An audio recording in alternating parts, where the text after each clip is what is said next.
la région Auvergne-Rhône-Alpes regroupe des routes d'anthologie à travers un territoire fabuleux qui s'étend du centre de la France jusqu'à la frontière suisse.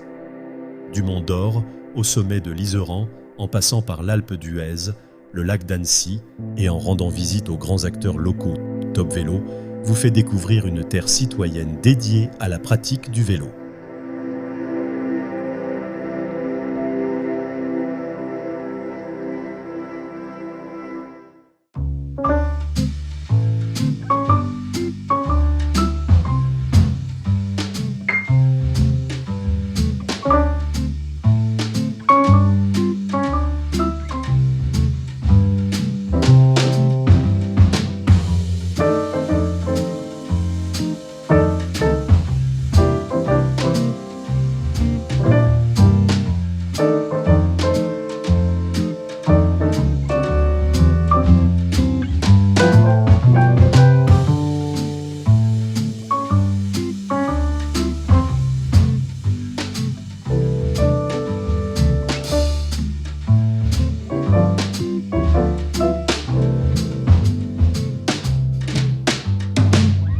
Alors ceux d'entre vous qui ne connaissent pas le Vercors en ont certainement entendu parler à l'école, puisque le Vercors c'est un territoire, un haut lieu de résistance.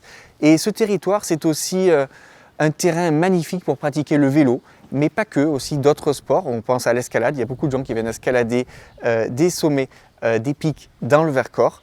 Et je vais vous montrer ce territoire, je vais vous montrer ces routes, je vais vous montrer ces paysages à travers un itinéraire de 80 km au départ et à l'arrivée de La Chapelle-en-Vercors où je me trouve. Alors à chaque fois que je viens ici, j'essaie de découvrir des routes différentes, mais aujourd'hui ce parcours je l'ai choisi. Il y a quelques cols, quelques routes que je voulais vous faire découvrir avec des vues incroyable. Donc on va dire c'est le fruit de ce que j'ai le plus aimé ici, mais c'est difficile en une seule vidéo de vous montrer toute l'étendue de ce territoire. Voilà, donc c'est une sélection, c'est ma sélection. Alors sur ce parcours au départ et à l'arrivée de La Chapelle-en-Vercors, on va commencer tout de suite avec le col de Carie. Donc le col de Carie au kilomètre 6, ensuite le col de la Machine qui va nous emmener vers la superbe route de Comblaval. Alors là c'est un endroit merveilleux, une vue à couper le souffle, vous allez voir ça. Ensuite le col de Rousset, puis le retour vers La Chapelle-en-Vercors. 3 petits cols sur ce parcours, des difficultés quand même assez sérieuses. Voilà. Pour venir ici il faut quand même, je dirais, être un minimum entraîné. En tout cas pour profiter pleinement des parcours, puisque ça monte, ça descend, voilà. Puis plus on est haut, plus on a une belle vue, c'est vraiment agréable. Alors je vous conseille de venir ici, on va dire de mai à septembre, octobre. C'est là qu'on pourra profiter le mieux de ce territoire, en tout cas à vélo. Bon ben voilà, ça y est, je suis prêt, j'ai de l'eau dans mes bidons, j'ai tout ce qu'il me faut. Bon, c'est indiqué, col de Carie, c'est parti. Je fais 2-3 km depuis le départ, je tourne au croisement col de Carie. Bon, c'était bien ces 2-3 premiers kilomètres. J'ai vraiment choisi ce parcours parce que ça permet de s'échauffer comme ça, sans attaquer directement dans la difficulté, donc c'est assez sympa. Donc je vois vers où je me dirige. Je me souviens, j'étais venu ici lors d'un voyage de presse pour une marque de vélo américaine qui nous faisait rouler ici. Et on faisait l'ascension de ce col qui est pas très difficile, mais assez roulant quand même. Et au sommet, on a une belle forêt. Dans mes souvenirs, on va voir si c'est toujours le cas. Une belle forêt de pins. Voilà, allez, on y va. Bon, vous avez vu, il y a des paysages vraiment sympas lors de l'ascension de ce col de Carie. Alors là, j'arrive bientôt au sommet. Il doit me rester 400-500 mètres. Donc, on est vraiment dans la forêt. Il y a des sapins, c'est très beau. Très peu de voitures, belle journée. Donc le col de Carie, c'est vraiment la première difficulté avant un point de vue exceptionnel, vous allez voir tout à l'heure. Alors ce col, on a quelques passages aux alentours de 8%, mais globalement c'est assez roulant. Et voilà, on arrive au sommet. Ici l'hiver on fait du ski. Il y a des randonnées aussi à faire. 1215 mètres, col de Carie. Première difficulté du jour. En moment de transition, un peu de plat, avant d'entamer l'ascension du col de la Machine. Regardez un peu comme c'est beau ce paysage. Vous voyez, ce que j'aime dans la pratique du vélo, c'est qu'au-delà de l'aspect sportif, faire du vélo dans des lieux qui nous donnent envie, qui me donnent envie de faire du vélo, je trouve ça super. Et je dois dire que c'est dans des lieux comme ça que j'ai envie de faire du vélo. Voilà. Alors le col de la Machine, c'est la dernière difficulté avant d'arriver à Combles-Laval. Donc vous allez voir cette route dont je vous ai parlé, avec un point de vue absolument exceptionnel. Alors je viens de passer le col de la Machine et me voilà à l'entrée du cirque de Combles-Laval. Alors il y a beaucoup de vent aujourd'hui. Regardez cette vue absolument hallucinante. Donc cette route du cirque de Combles-Laval, elle descend jusqu'à Saint-Jean-en-Royans. Alors moi je vais rester sur le plateau, je vais rester ici vraiment admirer cette vue. On va faire 3-4 km, puis après je vais revenir sur mes pas, revenir au croisement initial où je vous ai parlé tout à l'heure, avant de poursuivre ce tour. Allez, suivez-moi. Cette route, elle a été littéralement taillée dans la montagne, dans les rochers. Alors à la base, elle servait pour descendre les arbres qui étaient coupés tout en haut du col de la Machine, pour les descendre à Saint-Jean-en-Royans. Et aujourd'hui, c'est une des routes touristiques les plus belles du Vercors et une des routes surtout les plus belles de la région Auvergne-Rhône-Alpes. Voilà. Donc c'est ici que je vais m'arrêter et faire demi-tour. On va remonter au col de la Machine et je vais poursuivre la suite de mon parcours. Alors retour au point de départ puisque je suis de nouveau à ce croisement du col de Carie. Donc je vais tourner à droite cette fois-ci, il me reste exactement 50 km. Donc voilà, encore de beaux paysages. J'espère que cette première partie que j'ai mûrement choisie et réfléchie vous a plu. C'est pas terminé, il y a encore de belles choses à voir. Donc après avoir bifurqué au croisement du col de Carie, alors je passe au sommet du col de Proncel. Alors c'est pas une réelle difficulté, hein. C'est plus un faux plat, mais la vue est superbe. On change de paysage, on bascule sur les hauts plateaux. Superbe vue. Je sais pas, je regarde à gauche, je regarde à droite, il y en a partout. Alors je vous en parlais en préambule de cette vidéo. Beaucoup d'entre vous ne sont jamais venus ici dans le Vercors et pourtant la plupart d'entre nous connaissent ces massifs grâce aux maquisards qui se sont battus pour notre pays.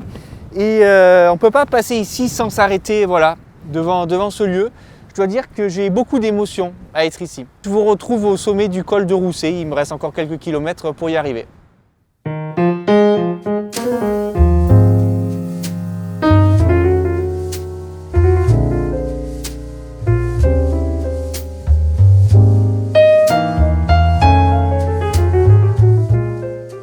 Alors me voilà au col du Rousset. Alors tout à l'heure je vous disais le Vercors c'est un lieu de sport à la fois l'été mais aussi l'hiver. Donc je voulais vous amener absolument ici, la station du col du Rousset, qui est une des stations de ski les plus importantes dans le Vercors. Vous pouvez imaginer l'hiver avec la neige, c'est vraiment très sympa. Ici on pratique du ski, vous pouvez faire aussi de la randonnée. Je vous invite vraiment à venir voir ce lieu. Alors il y a d'autres stations dans le Vercors, en tout cas le col du Rousset, on peut dire dans un des points centraux du massif du Vercors. Voilà. Il me reste encore une dernière ascension de près de 9 km avant de revenir sur La Chapelle en Vercors. Je vous reprends dans l'ascension.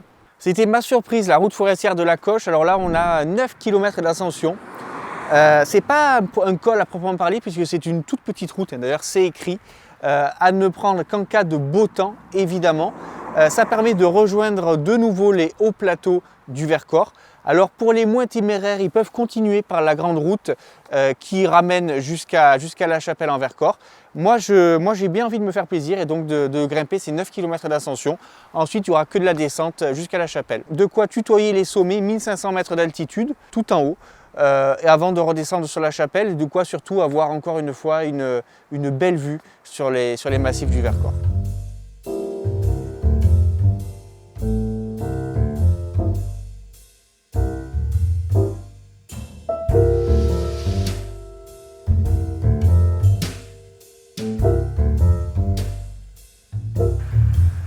J'appelle Joël, mon caméraman. Joël, viens.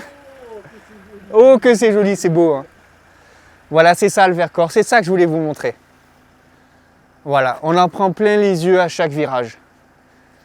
Que c'est beau. Alors, je suis vraiment content. Je suis content parce que c'est la fin de la sortie. Je suis content parce que le temps est merveilleux. Vous savez, quand on tourne une vidéo, c'est pas forcément toujours facile d'avoir un temps parfait. Là, c'est un temps parfait. Et parce que c'est beau. Parce que c'est beau, vraiment, c'est le bonheur. Allez, il me reste 2 km, même pas 1,5 km pour le sommet. Je vous retrouve au sommet. Si j'y arrive. Bon voilà, je suis au sommet de cette grimpée. C'était une petite surprise que je vous réservais. C'est pas un col référencé, hein. On est vraiment sur une route forestière au lieu dit La Coche ici, donc on rejoint le haut plateau du Vercors. Je suis à quasiment 1500 mètres d'altitude. Je dois dire qu'en plus de 15 ans de pratique du vélo, c'est une des plus belles montées que j'ai pu voir, une des plus belles montées que j'ai pu faire à vélo. J'ai pris beaucoup de plaisir. Je dirais que ça se situe un peu entre le col de la Loze.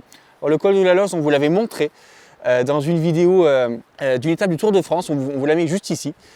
Une vidéo encore une fois en plein cœur de la région Auvergne-Rhône-Alpes. Et donc ça me fait penser au col de la Loze par l'étroitesse de la route. Et ça me fait penser aussi au col du Mortirolo en Italie, pour ceux qui connaissent. Alors non pas par la pente, puisqu'ici c'est quand même plus facile que le Mortirolo, mais par le style de route. On évolue dans la forêt, on est toujours couvert. Alors il y a quelques passages découverts, mais globalement on est couvert. Et puis aussi par la couleur. On a cette couleur orange, on a cette couleur jaune, cette couleur verte, ça alterne, c'est vraiment très beau. Et aussi par le type d'asphalte, c'est un asphalte rugueux. On est sur une route forestière, on n'est pas sur une route empruntée par le Tour de France. C'est très plaisant, on se sent un peu seul au monde. Voilà. Alors j'espère que cette sortie, que ce parcours au cœur du Vercors vous aura plu.